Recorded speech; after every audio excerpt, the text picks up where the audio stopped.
Olá a todos, bom dia, bem-vindos à nossa reunião, ao nosso evento, mais um evento da XVI, agora inaugurando o ano de 2025, sobre modelos de estruturação financeira para empresas de saúde. Agradeço a todos vocês que prontamente se inscreveram, estão aqui participando conosco. Sei que muitos de vocês vão entregar de office aí amanhã, estão realmente na correria de um mês mais curto.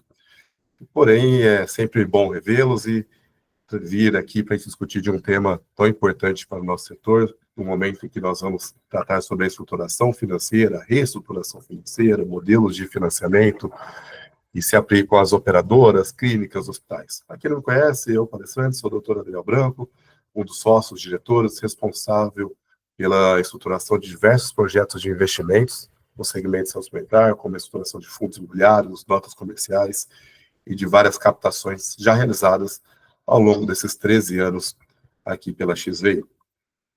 Bom, pessoal, hoje nós vamos tratar, ainda que de uma forma superficial, mas sobre todos os modelos possíveis de estruturação financeira. Nós vamos falar sobre captações com bancos, agências de fomento, acesso ao mercado de capitais, as principais estruturas financeiras, e ao final vou abrir para pergunta, e a gente pode trazer alguns destaques, esclarecer algum tema que possa gerar um pouco mais de dúvida.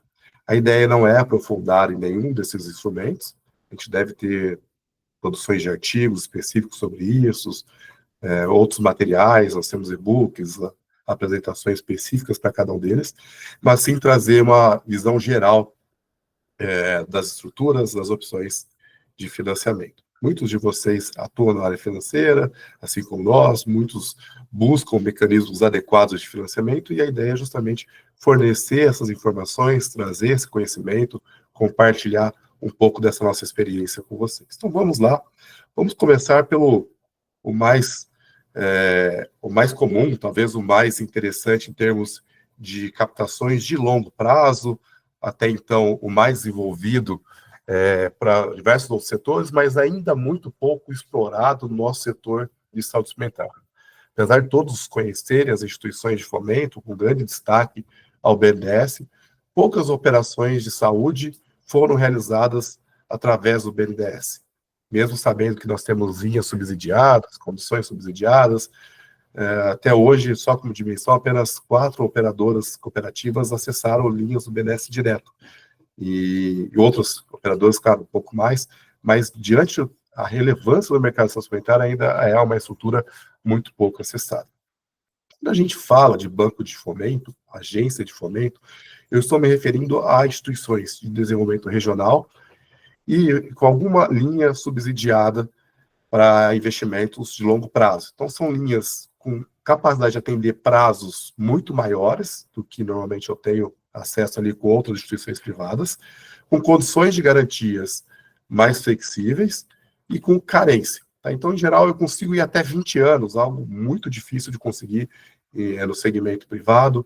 Eu consigo carências de até 4 anos e taxa de juros, antigamente a TJLP, né, saudosa TJLP, a taxa de juros de longo prazo, que era muito mais subsidiada, e com a adequação aí do BNDES a práticas de mercado, a gente passou a ter como referência a TLP, a taxa de juros de longo prazo, que é a taxa que reflete o custo de captação do Tesouro, que é a fonte, no final das contas, de todo o recurso público, vem de captações que partem do Tesouro, e, consequentemente, esse é o custo base das operações. O que eu acho interessante de comentar as etapas que a gente vai ter por cada uma dessas instituições. Naturalmente, a gente passa pela habilitação, uma etapa mais burocrática ali, com fichas cadastrais, todo o envio de kit banco, as informações do projeto, que é onde a gente começa a entrar na análise de crédito. E na análise de crédito eu vou olhar tanto a instituição, a empresa, como também o projeto, que a gente chama de Project Finance.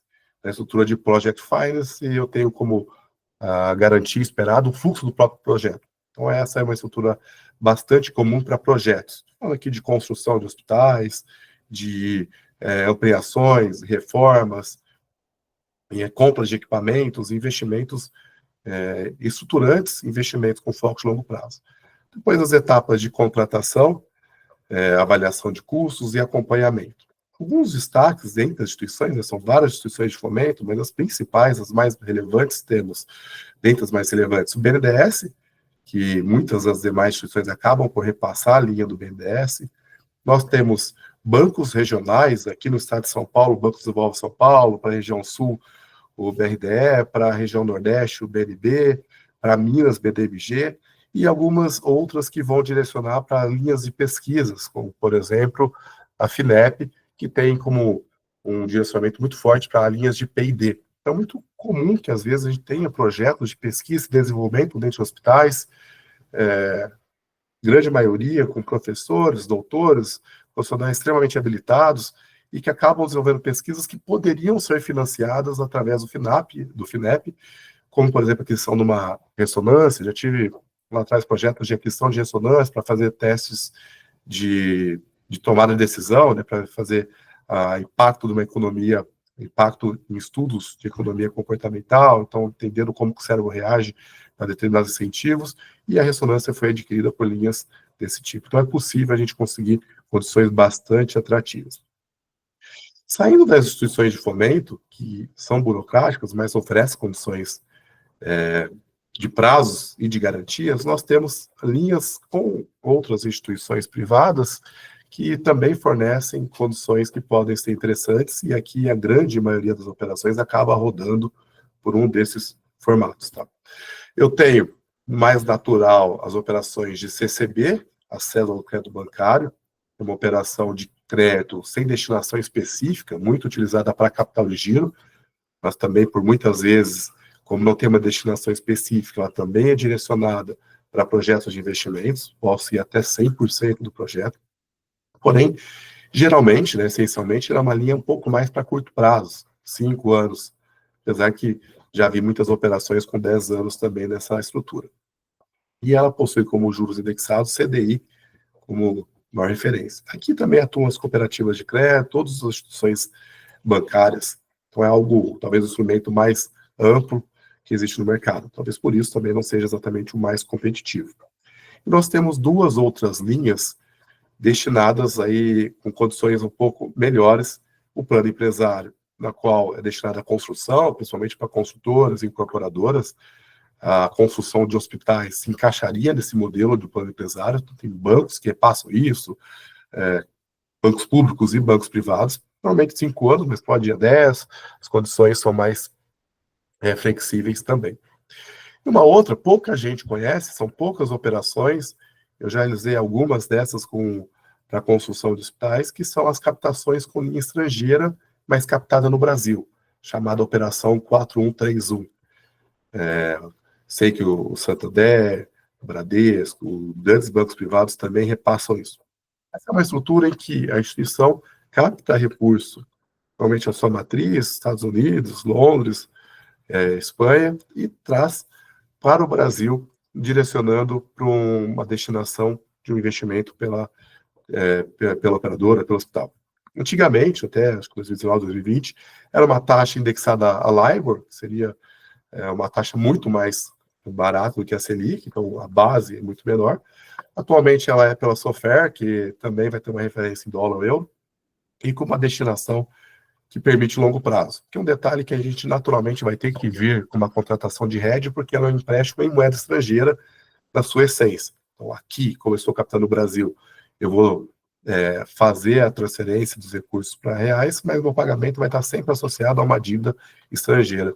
Por isso que é importante estar vinculado a uma operação de hedge com o objetivo de evitar aí prejuízos em função da variação da moeda.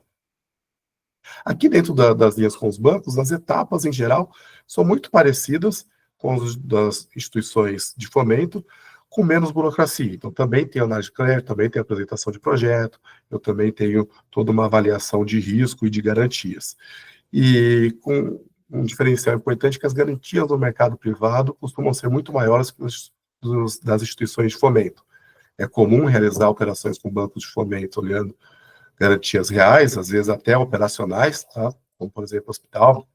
Me recordo da operação com a Unimed Juiz de Fora, que foi feito via BNDES, recentemente também com a Unimed Maringá, via BNDES, e Natal também foi uma operação que nós realizamos com a Unimed via BNDES, e as garantias, em geral, são menores do que a gente vai para o mercado privado, porque há uma preocupação muito grande com o projeto e todo o direcionamento para o Banco Social. Bom, esses são os mecanismos mais tradicionais, até de certa forma mais utilizados até aqui. O que trazemos de relevante agora é pensar também no mercado de capitais. Afinal das contas, um país envolvido, ele vai ser desenvolvido se tiver um mercado de capitais envolvido. A saúde suplementar vai ser mais desenvolvida se conseguir acessar o mercado de capitais de uma forma mais eficiente, de uma forma mais rápida, de uma forma mais ampla.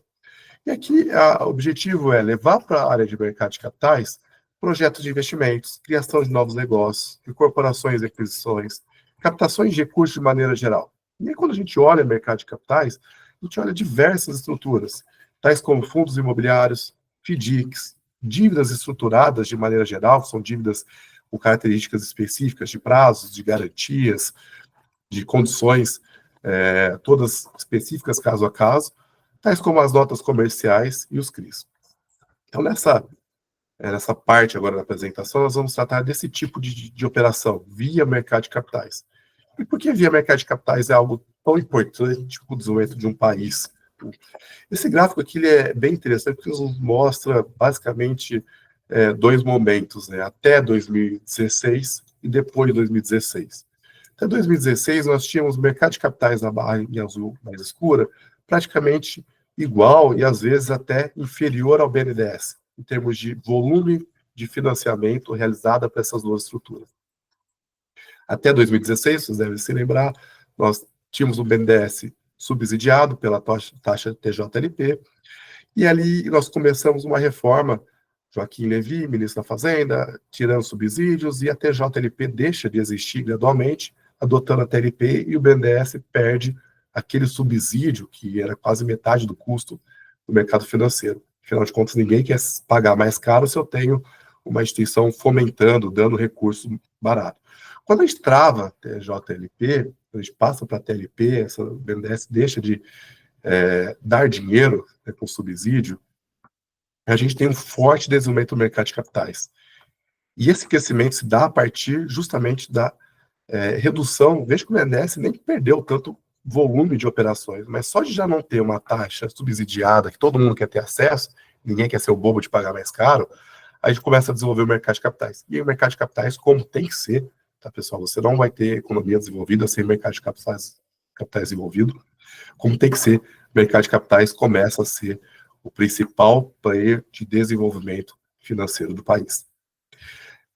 E aí, com essas estruturas e anos seguintes de crescimento, uma tendência de crescimento, ano passado foi recorde de crescimento, a gente passa a ter capacidade de acessar o mercado de capitais para desenvolvimento de projetos de saúde. Algo muito, muito recente. Eu estou falando nem de 10 anos de acesso ao mercado de capitais de uma forma mais ampla. E a área de saúde, ainda menos, né? Falando de dívida para o mercado de saúde, não temos nem 8 anos de acesso, e a primeira emissão para uma cooperativa faz 3 anos. Então, o mercado é muito, muito recente. E aqui eu quero passar com vocês sobre essas estruturas. Primeira estrutura, muito comum no mercado imobiliário, todas elas acessíveis ao mercado de saúde, então aqui adaptando o mercado de capitais ao mercado de saúde, nós temos a primeira, a emissão do CRI. Muitos aqui investem via XP, BTG, fazem investimento no mercado financeiro, estão acostumados a investir em CRI para aquisição de um investimento associado a um financiamento imobiliário, muitas vezes uma antecipação de um recebível, uma construção, um reembolso de uma construção. Então, essa é aqui a essência, pessoal, da área de saúde. O CRI, como instrumento, ele é muito, muito eficiente para financiamento de construção. Então, vou construir um hospital, vou fazer uma reforma, eu posso usar o CRI. E uso o CRI, inclusive, podendo fazer antecipação das minhas receitas imobiliárias. Como assim? Olha, eu vou fazer um centro médico do lado do meu hospital, esse centro médico vai vender salas ao longo de 10 anos, esse fluxo esperado de vendas é uma receita esperada do empreendimento. A partir da antecipação dessas receitas imobiliárias, eu posso captar o recurso, então pego 100 milhões agora, faço a construção do meu centro médico, e conforme eu vou vendendo, eu vou pagando com o fluxo dessas vendas. O reembolso de construção, então gastos até 24 meses no momento da obra também pode acontecer. Então, quem está em fase de construção, já começou a obra, também pode utilizar essa estrutura. O ponto é que tem que ser para imobiliário, não vai me servir para capital de giro, não vai servir para aquisição de equipamentos, não vai servir para refinanciamento da dívida. Eu posso fazer, trocar, às vezes estou financiando a construção, posso usar o CRI para financiar essa construção e deixar de usar outra linha. E alguns destaques. O principal destaque do CRI, como instrumento de incentivo, é a isenção tributária. Aliás, toda vez que a gente vai para o mercado de capitais, eu tenho isenção do IOF. Isso aqui já é um grande diferencial. Eu não tenho 0,38, eu não tenho 1,5% ao ano para a pessoa jurídica, eu não tenho 3% ao ano para a pessoa física de IOF. Além disso, a depender do instrumento, e aqui o CRI também tem, a isenção do imposto de renda. Ou seja, a pessoa física que compra ativo de CRI, ela tem essa isenção tributária. Então, se o investidor vai ganhar com isenção tributária, o emissor, a empresa, o devedor, vai ter um efeito de pagar menos juros. Isso nos permite fazer uma captação de longo prazo, com custo menor do que seria uma operação fora esse instrumento. Por isso que é tão interessante e que grandes redes de saúde vêm utilizando, Reddora, Pivida, Albert Einstein, Save, toda uma grande rede bem estruturada vai acessar. Aqui eu preciso ter uma boa estrutura de governança, preciso ter um bom respaldo, uma boa visibilidade para esse mercado, porque no fim do dia o objetivo é acessar investidores. E consigo fazer isso com muito mais autonomia, não dependo da instituição financeira, tem uma série de players que fazem isso, com a própria XV Capital atua na estruturação desse tipo de investimento.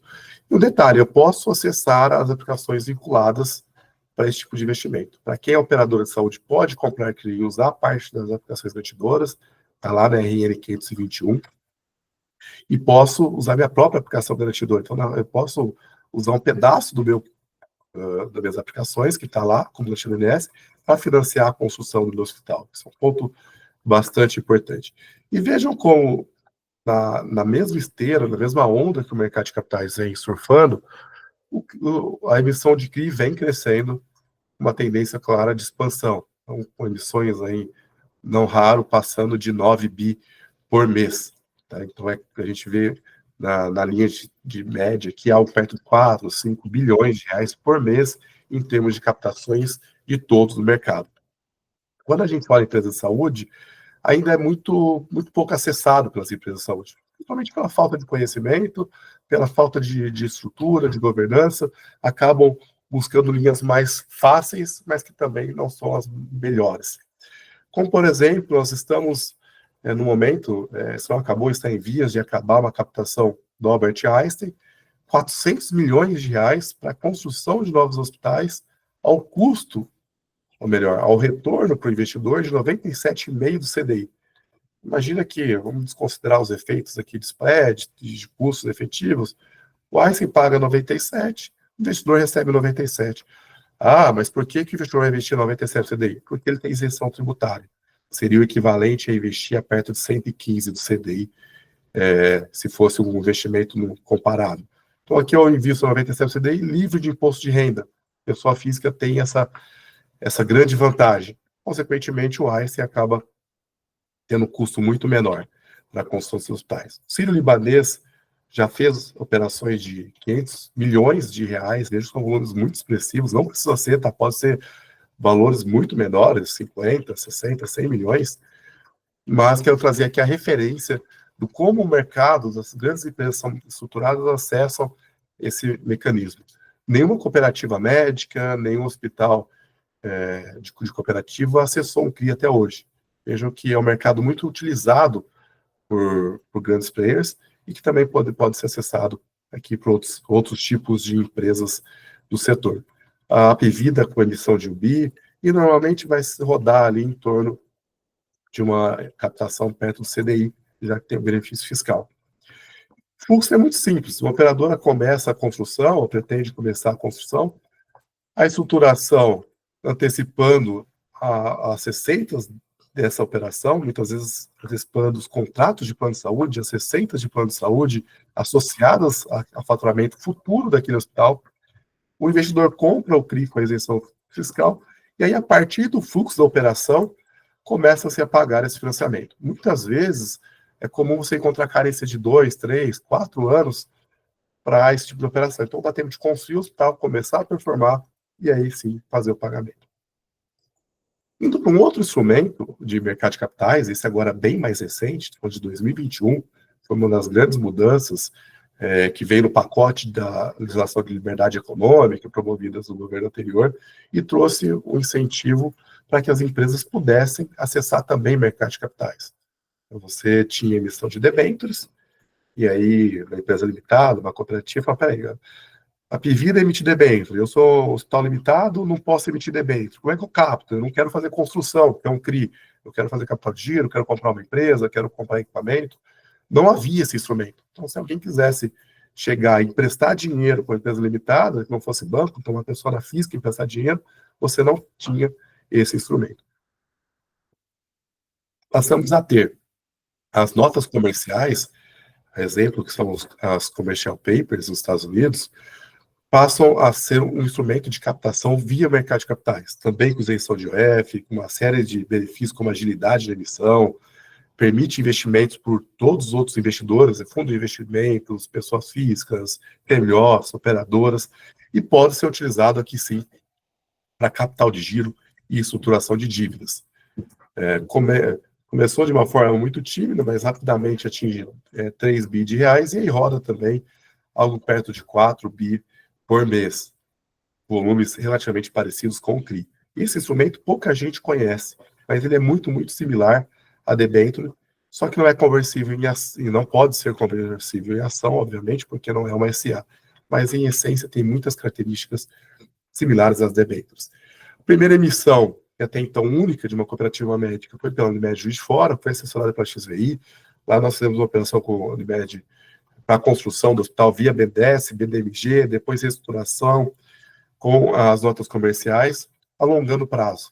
É muito comum que dentro de um ciclo de financiamento de uma cooperativa, de um hospital, de uma empresa, a gente tenha que fazer essas operações de refinanciamento, e aqui foi através desse instrumento, foi um caso inédito e gerou grande repercussão. A partir daí, outras também acessaram, como o Hospital Care, que tem, aliás, alguns hospitais aqui em Ribeirão Preto, o SEMA em Belo Horizonte, o SEMA em São Paulo, né, teve essa operação que foi realizada para captação de recursos, 140 milhões, 50 milhões com o Hospital Care, 100 milhões com o Juiz de Fora. Então, são instrumentos de dívida que foram acessados e podem ser acessados por empresas de saúde. Saindo da lógica da dívida, vamos pensar no formato via mercado de capitais com acesso também a investidores. Muito comum em setor de logística, de varejo, de shoppings, é a utilização, muito comum a utilização do fundo imobiliário. A área de saúde também passou a realizar com as operações que nós fizemos nos últimos anos. O que a gente tem aqui como essência? Aqui eu não vou captar uma dívida, aqui eu vou pagar um aluguel. Então, a operadora, ela vai desenvolver o projeto, vai contratar, vai escolher a arquitetura, contratar a consultora, o que for, e vai contratar um aluguel de longo prazo com o fundo imobiliário, que, por sua vez, vai captar recursos com investidores. O fundo imobiliário capta recursos com investidores, pessoas físicas, fundos de investimentos, outras operadoras usando parte dos ativos garantidores, e esse fundo vai construir o hospital mediante um contrato de locação, que a gente chama de BTS, Build Suite, contrato de construção sob medida. Esse contrato de BTS ele é um contrato atípico de aluguel, ele foge da lei do inquilinato e vai ter condições específicas. Eu vou usar prazos diferenciados, normalmente 20 anos mais 20 anos, vou usar garantias específicas, normalmente um fundo de recebível, uma carta fiança, um seguro de locação. E esse aluguel vai gerar um rendimento para investidores, pessoas físicas, pessoas jurídicas, pessoas físicas, se tudo caminhar bem, com isenção tributária. Hoje tem uma discussão muito grande de se os fundos vão ser abarcados pela reforma tributária, a princípio estão sendo, mas tudo indica que vão ter isenção, vão continuar com a isenção que possuem, de PIS, COFINS, ISS, imposto de renda, não paga nenhum tributo quando a gente considera esse mercado para pessoas físicas. Por outro lado, a operadora ela tem total autonomia de gestão, faz a gestão assistencial da sua forma, e em vez de pagar 15 de aluguel, de juros, vai pagar 15, vai pagar 10 de aluguel. Então, troca uma despesa financeira que provavelmente é mais alta por um aluguel mais baixo, mantenho liquidez e tenho uma série de vantagens associadas a isso, sem impactar de forma negativa os indicadores de endividamento e liquidez da cooperativa. Alguns dos projetos que nós desenvolvemos, nós fizemos o primeiro, que foi na Unimed Capixaba, de lá para cá fizemos mais 4 fundos, Unimed Maceió, Campina Grande e diversos outros desse modelo de fundo imobiliário. Algo parecido, mas saindo do mercado de capitais e olhando de uma forma mais restrita, feito mais dentro de casa, nós temos as estruturas de holdings. Uma holding nada mais é que uma atividade econômica de um tipo empresarial, pode ser sociedade limitada, sociedade anônima, o que for, mas a atividade dessa empresa, ela é deter ativos patrimoniais, falando aqui como imóvel, deter participações societárias ou ambas, entre outros tipos, mas essencialmente nós estamos olhando aqui a figura de uma holding imobiliária, cujo objetivo é similar ao do fundo imobiliário. Então, eu vou trocar o papel do fundo pelo da holding. Ao invés de construir um fundo, eu constituo uma holding. A holding capta esse recurso com o investidor, faz a alocação para o hospital, para o operador desse hospital, que passa a gerar rendimento para a holding e depois para o investidor. Aqui também estamos sendo abarcados pela reforma tributária, tem o impacto da tributação, porque a holding, ao contrário do fundo imobiliário, paga-se impostos e distribui esse dividendo ao investidor, até então sem tributação, e o investidor passa a receber o aluguel dessa operação, nas mesmas características, longo prazo, modelo de BTS, no mesmo formato. Diversas holdings já foram montadas por nós, como o Capixaba, Fortaleza, Uberlândia, Centro Fluminense, nesse instrumento, e a vantagem é que, pela cooperativa, eu não consigo captar investidor. Se alguém quiser investir no imóvel por dentro da cooperativa, por dentro da operadora, por dentro do hospital, eu não consigo. Mas quando eu crio uma estrutura apartada, que é a holding, que é o fundo imobiliário, eu consigo oferecer cotas das mais distintas condições, a partir de R$100 até alguns bilhões de reais. Então é bastante democrático e um instrumento muito eficiente para a captação de recursos no nosso segmento. Uma lógica muito parecida, aqui pensando em reestruturação financeira, é a operação de sales leaseback. A estrutura ela é essencialmente a mesma. A diferença é que aqui eu já tenho um imóvel pronto, e esse imóvel que está em propriedade da operadora, do operador do hospital, vai ser transferido, mediante venda, por valor a ser estabelecido, para uma holding ou um fundo imobiliário. Então, essencialmente, eu tenho a mesma estrutura de locação, a diferença é que eu tenho o imóvel pronto. Então, o sales eu vendo e alugo de volta, esse leaseback. E essa locação também é por longo prazo, com garantias, com taxa de retorno, que o cap rate, que é o aluguel em relação ao valor do imóvel, que vai me trazer o retorno para o investidor.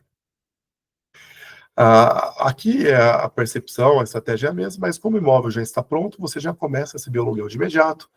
E pelo lado do operador, nós temos algumas observações interessantes.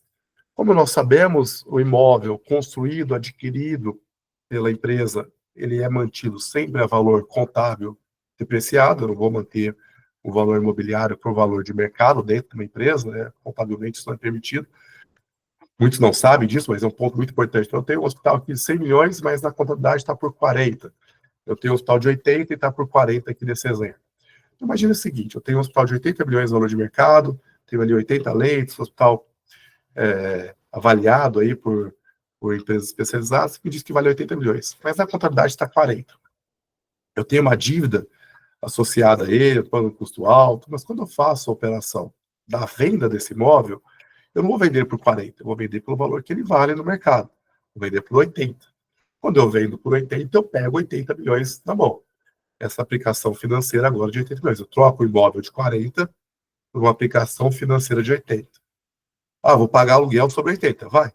Mas você tem uma aplicação financeira de 80 que também rende 80 e que rende mais até do que o valor do aluguel. Tá? Hoje, a gente olha, por exemplo, o mercado imobiliário de BTS ou de fundos imobiliários rodando em taxa em torno de 10% de aluguel, eu estou tendo aplicações financeiras rodando a CDI com, agora em março, 14,25 ao ano. Então, a aplicação financeira tende a ter um retorno maior do que o aluguel. Mas aqui a discussão é outra. Quando eu faço essa operação, eu tenho um ganho de capital. Eu tenho imóvel que vale 40 na comunidade, eu vendi ele por 80. Esse ganho de capital, ele é resultado do período. E esse resultado do período vai me incorporar o patrimônio de referência, e considerando operador de saúde, esse patrimônio de referência, antiga mais solvência, agora no capital baseado em risco, eu tenho uma valorização, uma ampliação e, consequentemente, uma adequação mais fácil. Então, essa é uma estratégia que pode ser utilizada com o objetivo também de ampliar a margem de solvência. Então, em resumo dos modelos, o que nós temos? Nós temos as estruturas por dívida, estou falando aqui de bancos e agências de fomento, as estruturas de dívida via mercado de capitais, certificado recebível imobiliário e as notas comerciais. E eu tenho as estruturas que não é dívida, não são dívida, as estruturas em que eu tenho a propriedade do imóvel, o equity, o valor patrimonial associado aos investidores. E aqui as características desses 5 modelos. Então, em resumo, esse quadro sintetiza muito bem o que nós discutimos até aqui. Nós temos variações de acordo com essas principais características.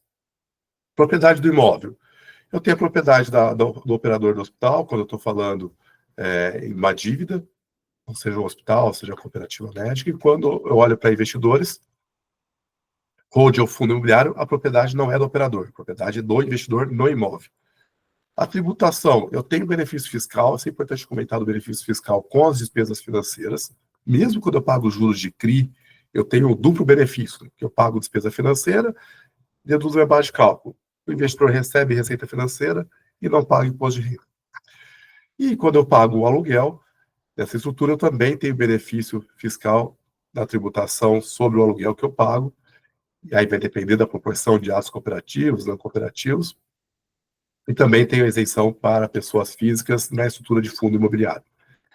Liquidez, eu tenho um efeito maior no caixa pelo banco CRI na comercial, porque a operação é mais curta, juros mais altos do que o aluguel, então eu tenho menos liquidez e mais imobilização, e o oposto na estrutura de holding de fundo imobiliário. E os riscos específicos, toda vez que eu vou ao mercado de capitais, eu tenho algum risco de não captação, e no momento, olhando até fundo imobiliário, o mercado de fundo imobiliário no momento está falando que está juros altos inversos ao sucesso de fundos imobiliários. Significa dizer que hoje a captação por fundo é um pouco mais difícil do que seria, bem mais difícil do que seria em momentos anteriores com taxa Selic mais baixa. Então, em resumo, esse é o quadro que sintetiza tudo o que discutimos aqui. São somente essas opções? Não, essas são as principais, pensando em projetos de longo prazo, projetos estratégicos, olhando aqui CAPEX e OPEX, principalmente gastos de estrutura. Adicionalmente a isso, nós temos o modelo de FDIC, Fundos de Investimento em Antecipações de Recebíveis. Tudo isso para dizer que eu parto de uma relação em que eu tenho 3 agentes. Então, toda a estrutura em que eu tenho um credor e um devedor, cabe um FDIC. Toda a estrutura em que eu tenho esses 2 agentes. O credor é chamado cedente, ele vai ceder o direito dele de receber para o fundo, e o devedor, chamado sacada, que vai pagar o valor dessa dívida, e agora não mais para o cedente, agora para o fundo. Então, tem o fundo que vai antecipando esse valor. Eu saio de uma relação direta entre os dois e faço o fundo como intermediário, ajustando o tempo nessa história. Então, o fundo paga à vista e recebe a prazo. Claro que com uma taxa de juros. Então, quando eu penso nessa relação, eu consigo trazer para o mercado de saúde suplementar a estrutura do FDIC, como é muito comum no agro. Imagina que eu tenho um produtor de cana e uma usina. A usina paga o produtor. Então, essa relação temporal, constante, inclusive, entra o fundo, no caso do agro, via FIAGRO, para fazer essas antecipações. No varejo, eu tenho a loja que vende no cartão de prazo, no cartão de crédito a prazo, a pessoa física que paga esse cartão no futuro. Então, a loja pode antecipar esse valor e a pessoa física, quando faz o pagamento, já cai direto na compra do fundo.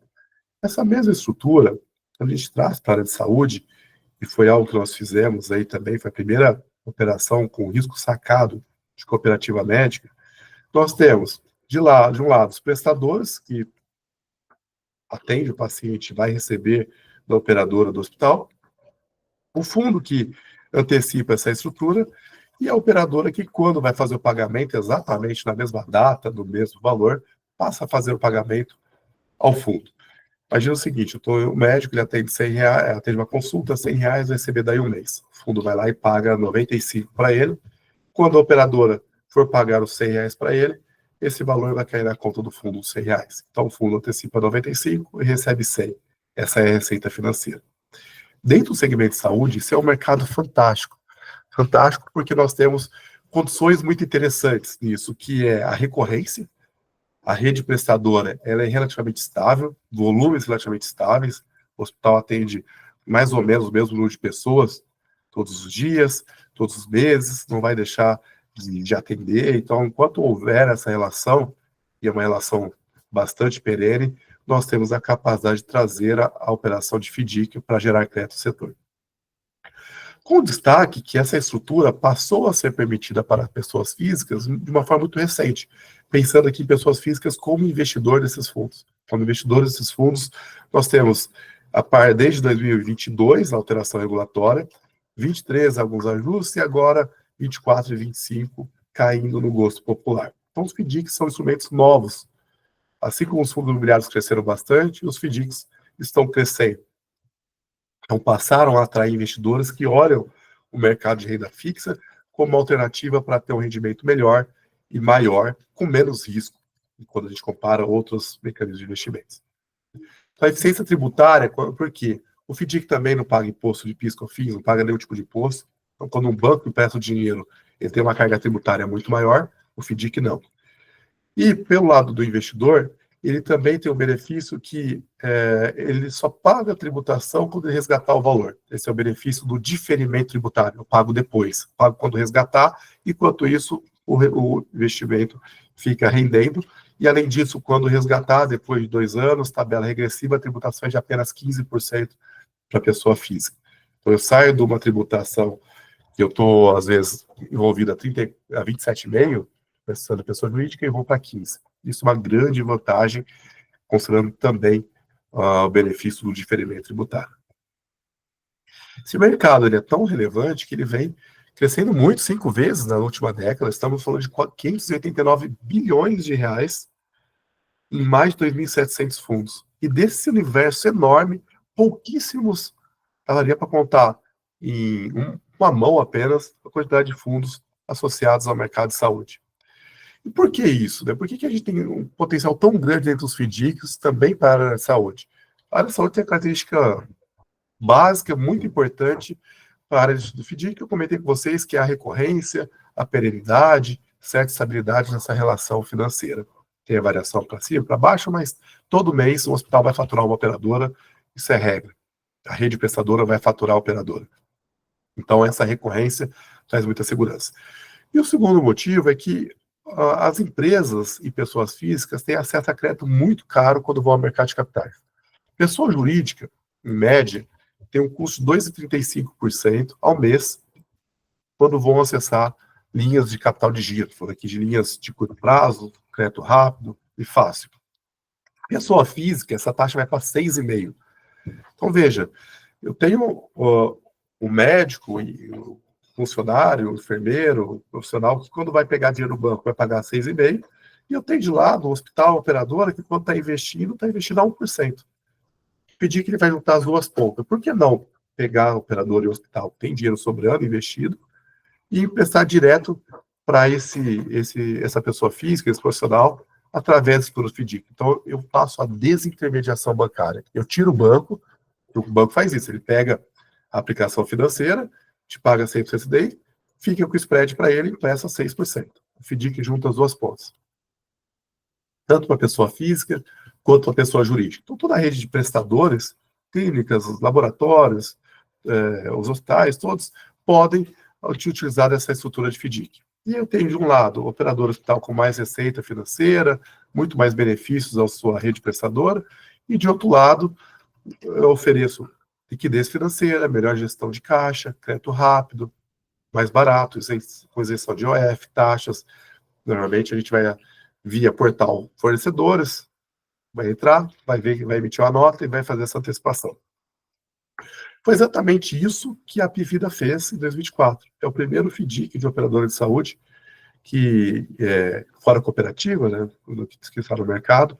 O primeiro de operadoras foi desenvolvido com a XEI, a partir de uma cooperativa médica, e esse, logo na sequência, com a Apvida, fez o volume de 20 milhões de reais, está rodando, então todo mundo que fornece para a Apvida pode fazer antecipação. Então eu emito uma nota, em vez de esperar 60 dias, eu antecipo isso com uma taxa de desconto, mas a um custo muito menor do que se eu, hospital, uma clínica pequena, tivesse que ir lá no banco pegar dinheiro naquelas taxas. Então, em resumo, pessoal, passando aqui, entrando para debates e perguntas, já recebi algumas perguntas aqui no WhatsApp, e eu queria pedir para que vocês mandassem as dúvidas aqui no nosso chat, mandassem as considerações de vocês, os comentários, mas, em resumo, diante de toda essa imensidão de alternativas financeiras de captação, é muito importante a gente ter 4 etapas de avaliação, ou 4 pilares desse entendimento. Primeiro, análise de viabilidade. A dívida ele é um instrumento poderosíssimo para o bem e prejudicial para o mal quando tomado de forma errada. Então, eu preciso ter associado a uma dívida um projeto que vai me reduzir custo, vai me trazer resultado, vai me reduzir despesa financeira de alguma forma. Na avaliação do endividamento, eu tenho que olhar, sobretudo, as garantias e as condições. Não posso estrangular ou acabar com a liquidez. Se eu vou usar dívida, eu preciso garantir liquidez.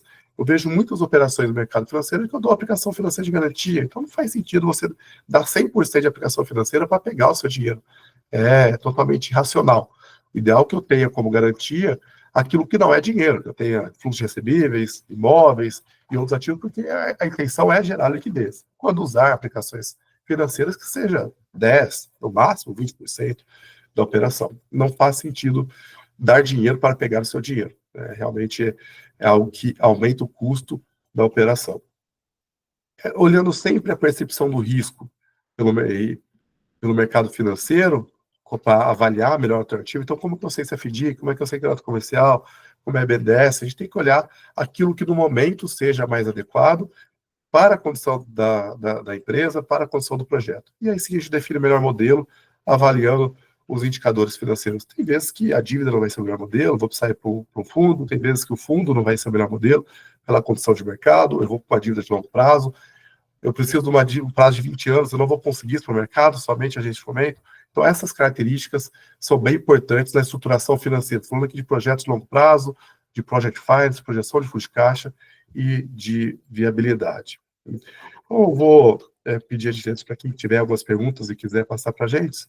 Senão, eu vou já responder a pergunta do Emerson, nosso grande amigo. É um prazer estar aqui conosco, comentando sobre a estrutura de FDIC para hospitais e empresas menores, clínicas, por exemplo. Então, a estrutura do FDIC é bastante flexível, ela não serve só para operadora, para grandes empresas. Ela tem como característica a antecipação de recebíveis e serve, inclusive, para clínicas ou rede de clínicas financiar os seus profissionais e também os seus pacientes. Então, tem alguns FDICs que vão fazer financiamento de cirurgia, financiamento de procedimentos estéticos, odontológicos, usando a demanda que se tem para o serviço ofertado como a base, até com a de ampliar ainda mais a demanda. Então, tem clínicas populares que oferecem crédito e tudo isso feito por dentro do FDIC. Muitas das fintechs acabam operando a partir do FDIC. O objetivo aqui, pessoal, é trazer para vocês essas estruturas. Espero que tenham gostado.